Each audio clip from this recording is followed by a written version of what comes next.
Chapter 101. Decisions. Date 3/3/3080, second quarter. Chalice Theocracy. Aris was going back and forth in the small alchemy room, his boots wearing a path in the stone floor. Yes, we are staying. We should. He turned to Fox, We are staying, right? then raised his head thoughtfully. But... Fox's tail twitched with irritation. Kids, stop already. There are things we can't change, and things we can. We have to plan. We have to plan. Grothfoss is a player. How did we not see that? What if he sells us out? His frantic pacing wasn't stopping, hands gesturing wildly. Fox finally snapped. Aris, stop and sit. Aris sat down on the workbench stool, mind still filled with uncertainty. His leg bounced nervously. We can't leave her here, so... Aris, listen. I know we shouldn't leave her here, but how are we gonna find the other relic she wrote about? The lock? I don't know. I don't know anything. I'm just a normal teenager. How am I supposed to... He was getting frantic again, voice rising. Don't start again. Why did we come here in the first place? To learn spells to get stronger. You are somewhat doing that. You're saying we should stay? I'm not saying that, but you learned how to move forward. You don't have to stay here. And Lyra without memories is kind of safe here, so... Whatever you choose, either stay and try to find answers from here, or leave and look for the other relic is up to you. Aris gulped. He'd never made a decision of this scale before. His whole life had been following instructions, doing homework, obeying rules. Maybe. The door opened suddenly. Aris jumped, frightened for a second. But his furry friends Auric and Gumo entered the wolfkin and bearkin looking apologetic. Sorry we barged in. Is it okay? We can come? The bearkin friend squirmed nervously. It is school property. Of course you can. Gumo was still squirming. Auric saw it and finally spoke. When we talked about you brewing potions, Gumo was wondering if you have some for us. If you have extra. The bearkin opened his satchel and left a bunch of different herbs on the table. Dried flowers' roots, crushed leaves in careful bundles. I gathered these and asked my mother to bring dried varieties from our hometown. Aris felt warmth spread through his chest. Thanks, Gumo. Of course you can have them. I know most rich people entered their kids to the academy to gain status, so some of us can't get access to basic potions. Your potions seem to have given you a boost to gain some ranks, but we only need them before the dungeon trial. Sure, of course. I was about to start experimenting with Tier 3 potions. Tier 3 should be C rank, he thought to himself. Tier 3? Wow, you advanced fast. Well, I need it. I'm doomed to form a weak party. Gumo looked confused. What do you mean? We can take you. I am rank 11. Auric is 8. One of us can take you. Oh, he didn't tell you. He's gonna force his way into the top 30. Aris, don't. Entering at the bottom only gets you weak members. I'll have to try. Perhaps one last time, he added silently to himself. The rest of the days went in a blur. He headed to his classes, continued his potions, sparring with Auric or Gumo, entered his duels. His control on the dueling board improved significantly. Draining his opponent's stamina, his mastery of radiant convergence increasing. He learned to send missiles with his will, sometimes flashing light to blind, sometimes sending precise strikes with radiant convergence. Radiant convergence was especially amazing against spellcasters. While they were preparing attacks, Aris was sending light flares to disrupt and missiles to hit. But most physical opponents still overwhelmed him, even with potions. He was no match for most of them as level 1. With the stone fully charged, I can probably take anyone but. Things have to stay this way, Aris thought. In passing days, he visited the library, tried to form friendship with the new Lyra. But she was completely different. Her new introvert librarian persona made her all alone. She was distant to everyone, students and staff alike. Doing her job, living a quiet life. Seeing her like that made Aris furious, but there was nothing to do other than leaving her flowers occasionally on her desk. As days passed and Aris moved up the rankings, the Fey students' bullying, especially Slivers, got awful in the dueling arena. Now that humans weren't backing him up, they were getting insolent every day. Before his 89th match, Aris had won his second match of the day and took 30th rank. He was celebrating with Auric and Gumo. His last match of the day, the 89th duel, was against rank 32, a Fey named Barkoa. He was a tough, physical type. Aris wasn't good against. All the other Fey students were behind Barkoa, cheering, hyping him up. Sliver walked up to Barkoa with a voice loud enough that everyone could hear. He is nothing but a trickster. Don't just push him against the board. Make him suffer. You got this. If you win, I will place you on a good team, Barkoa. Behind Aris, only Auric and Gumo were cheering, and Raphos shrugged. Aris, Barkoa, stop blabbering and take your positions. Aris coated his training shield with his shielding skills. Using reflect potions against physicals was unnecessary. He downed his blood-infused Tier 2 potions. His speed and stamina jumped instantly. He was feeling seeing much better. But level 1 stats jumping to level 10 average stats might seem useful to the user. Against an estimated level 30 kid, he was still slower and weaker. Before he started his attack, he sent Radiant Mark. But Barkoa's shield deflected the mind attack. Does he have advanced mind shields already? Aris thought.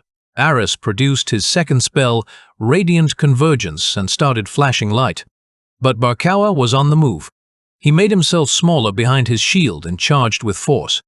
Aris jumped to the side to get away from the shield bash, but Barkoa opened his shield at the precise moment and hit Aris's arm.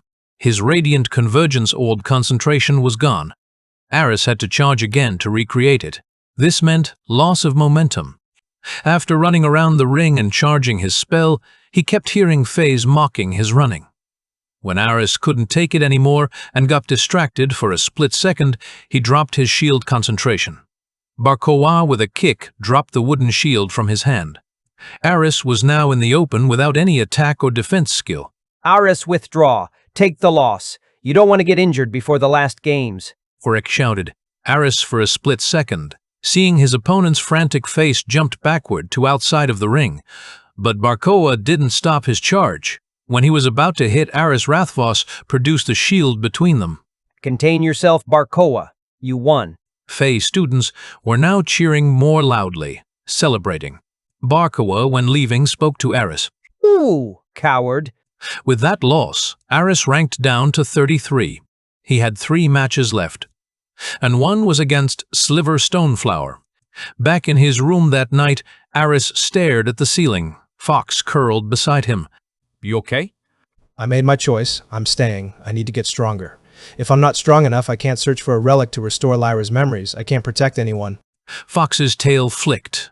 Good call. Besides, you're learning faster here than you would anywhere else, even if half of them want to kill you. Only half? Maybe 3/4. They sat in silence for a moment. 3 more matches. 1 against Sliver. If I can just... You'll do what you can do. That's all anyone can ask. Aris nodded determination, settling over him like armor. He would stay. He would learn. He would grow stronger. And one day he would find the lock and restore Lyra. Whatever it took. Chapter 1002, Blood and Light. Date, 3/34/80. Second quarter. Chalice Theocracy. Ivory Gate Academy. The alchemy lab smelled of copper and chamomile.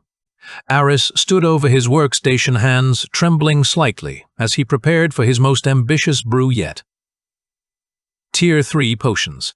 The kind that could bridge the impossible gap between a level 1 student and the Academy's elite. Fox sat on the counter, tail swishing nervously. You're sure about this blood infusion technique on Tier 3? No. But I'm out of options. 2 wins today, then Sliver tomorrow. If I don't crack Tier 3 tonight, I'm done. The theory was sound. Or at least the fragments he'd pieced together from restricted texts suggested it was. Blood carried essence.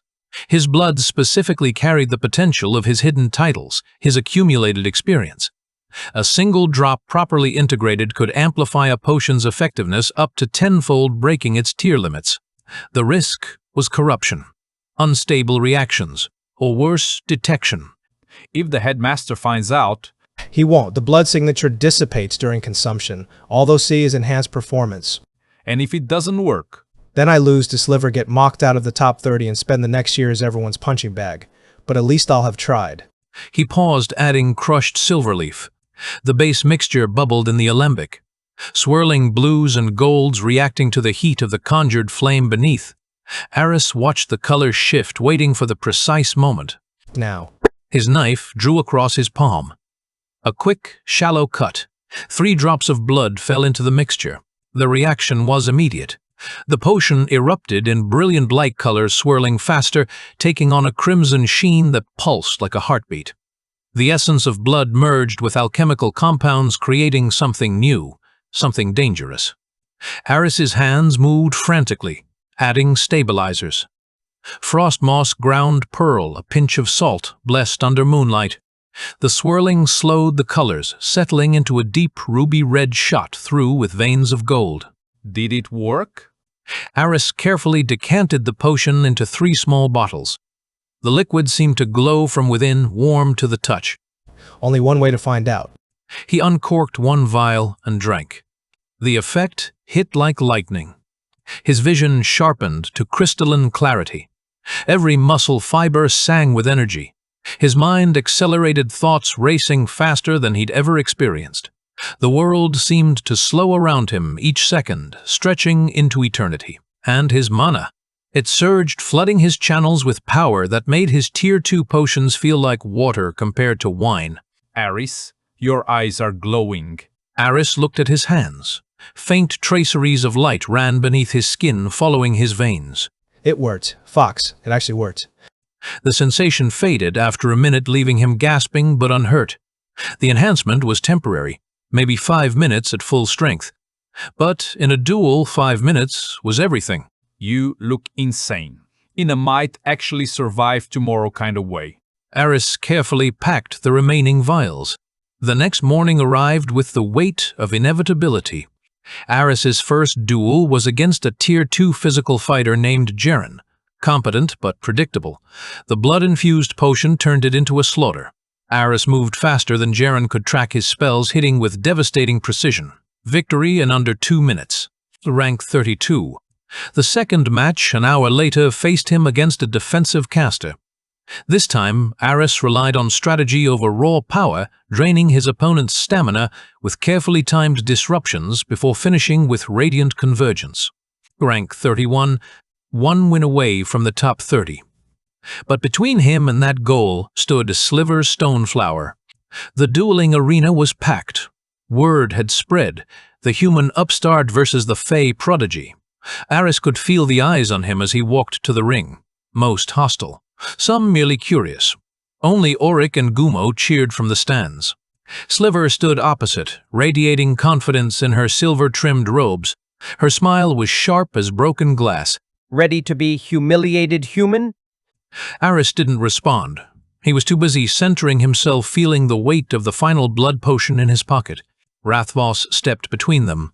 Standard duel rules. First incapacitation or ring out wins. No lethal force. Begin. Aris downed the potion as he dodged left. Power exploded through him. The world crystallized into perfect clarity. Sliver's opening spell, a frost bolt, seemed to crawl through the air. He sidestepped easily, already casting Radiant Mark. The mental attack struck her shield and shattered, but it bought him the second he needed. Radiant convergence. The orb of light formed faster than ever before, his enhanced focus compressing the casting time by half. Missiles of pure radiant energy lanced toward Sliver.